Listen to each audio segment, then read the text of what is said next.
அல்ல, ஆய்விலும் இருக்கிறது. Gym Ron சொல்வார், வாழ்க்கை வாழ்வதற்கு மதிப்புள்ளதானால் அதை பதிவு செய்வதும் மதிப்புள்ளது. நான் இதை சேர்க்கிறேன். பதிவு செய்யும் வாழ்க்கை என்றால் அது தொடர்ந்து மேம்படும் வாழ்க்கை. இப்போ இதை வண்டியறிவா பார்ப்போம். உங்கள் ஷோ 1 மணி நேரம் முடிவில், ஆரம்பத்தில் அல்ல, பிறகு அல்ல, நாளை அல்ல, ஆனால் அந்த மணி நேரம் முடிவில் 5 நிமிஷம் எடுத்துக்கொண்டு பரிசீலனை செய்யுங்கள். நீங்கள் என்ன கற்றுக்கொண்டீர்கள்? நீங்கள் என்ன சாதித்தீர்கள்? எதில நீங்கள் போராடினீர்கள்? நாளை நீங்க எதை சிறப்பாக செய்வீர்கள்?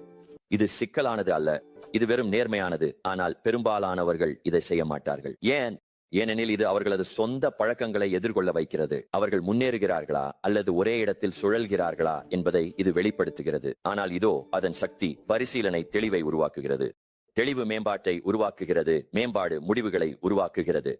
இப்போது நீங்கள் பரிசீலனை செய்த பிறகு அங்கேயே நிற்க வேண்டாம். அடுத்தபடி மேம்படுத்துங்கள். எதை இன்னும் இறுக்கமாக்கலாம்? எதை நீக்கலாம்? எதை சேர்க்கலாம்? மேம்படுத்தலாம், எளிமைப்படுத்தலாம். நீங்கள் உங்கள் வாழ்க்கையை ஒவ்வொரு வாரமும் முழுமையாக மாற்ற வேண்டிய அவசியமில்லை. நீங்கள் செய்ய வேண்டியது செயல்முறையை சிறிது சிறிதாக திருத்திக் கொண்டே போவது மட்டுமே. ஏனெனில் சிறப்பானது என்பது ஒரு பெரிய தாவல் அல்ல, அது காலப்போக்கில் நிகழும் சிறிய புத்திசாலியான திருத்தங்களின் தொடர்ச்சி. இதை கீழ்காணும் விதமாக நினையுங்கள். விமானங்கள் 99% நேரம் பாதையிலிருந்து விலகி இருக்கின்றன, ஆனால் அவை தொடர்ந்து சரி செய்கின்றன. பிறகு என்ன நடக்கிறது தெரியுமா? அவை இன்னும் செல்ல வேண்டிய இடத்தில் தரையிறங்குகின்றன. ஏனெனில் அவை பரிசீலனை செய்கின்றன, மேம்படுத்துகின்றன, மீண்டும் மீண்டும் செய்கின்றன. இப்போது அதுவே உங்கள் சூத்திரம். நீங்கள் உங்களுக்காக ஒவ்வொரு மணி நேரமும் செலவிடும் போது அதை பரிசீலனை செய்யுங்கள், மேம்படுத்துங்கள். நாளை மீண்டும் செய்யுங்கள், கொஞ்சம் சிறப்பாக. அதை ஒரு வாரம் செய்யுங்கள், நீங்கள் ஒரு மாற்றத்தை உணர்வீர்கள். அதை ஒரு மாதம் செய்யுங்கள், மற்றவர்களும் கவனிப்பார்கள். அதை ஒரு வருடம் செய்யுங்கள், உங்கள் வாழ்க்கை ஒருபோதும் மாறாது. ஏனெனில் அனுபவத்திலிருந்து கற்றுக்கொள்வோர் மெதுவாக வளர்கிறார்கள், ஆனால் மதிப்பீடு செய்யப்பட்ட அனுபவத்திலிருந்து கற்றுக்கொள்வோர் விரைவாக வளர்கிறார்கள், வலிமையாக வளர்கிறார்கள், ஞானமாக வளர்கிறார்கள். அதனால் உங்கள் வாழ்க்கையை வெறும் வாழ வேண்டாம். அதை ஆய்வு செய்யுங்கள், அதை வடிவமைக்குங்கள், அதை உயர்த்துங்கள், பரிசீலனை செய்யுங்கள், மேம்படுத்துங்கள், மீண்டும் செய்யுங்கள்.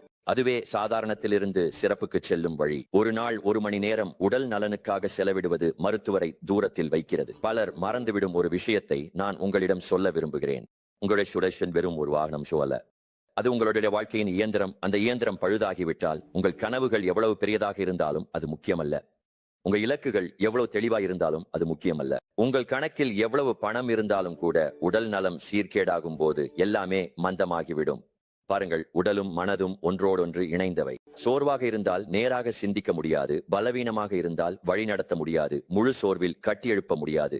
அப்படியென்றால் நாம் என்ன செய்ய வேண்டும்? நாம் தினமும் 1 மணி நேரம் நீங்கள் பெறும் முக்கியமான இயந்திரத்தில் முதலீடு செய்கிறோம். இப்போது கேளுங்கள், நான் உங்களை உடல் கட்டுமான வீரராக இருக்க வேண்டும் என்று சொல்லவில்லை. நீங்கள் மரத்தான் ஓட வேண்டும் என்றும் சொல்லவில்லை. ஆனால் நீங்கள் நகர வேண்டும் என்பதைத்தான் நான் சொல்கிறேன். நீங்கள்